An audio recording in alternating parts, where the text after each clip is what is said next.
మీరు అనొచ్చు, కంసలోళ్ళకి ఆయన ఎట్లా దేవుడు అండి? ఆయనే అంటాడు, నేను కంసాలి అగ్ని వంటి వాడిని అని. సాకలోళ్ళకి ఎట్లా దేవుడు అండి? నేను చాకలి సబ్బు వంటి వాడిని అంటాడు. రాజులకి ఎట్లా దేవుడు అండి అంటావా?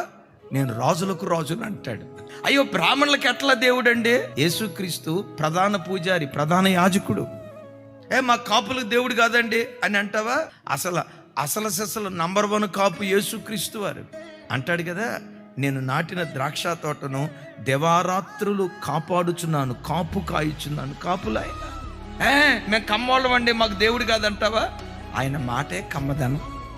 మేము మాదిగోళ్ళం అండి, యేసు ప్రభు మా దేవుడు కాదంటావా? దండోర వేసిందే బైబిల్. ప్రపంచంలో ఎన్ని జాతులు ఉన్నాయో, ఎన్ని కులాలు ఉన్నాయో, నాసిక రంధ్రాలలో ఊపిరి ఉన్న ప్రతి మనుషునికి ఏసే ఏసే ఏసే నిజదేవుడు. ఆయన తప్ప వేరొక దేవుడు లేడు.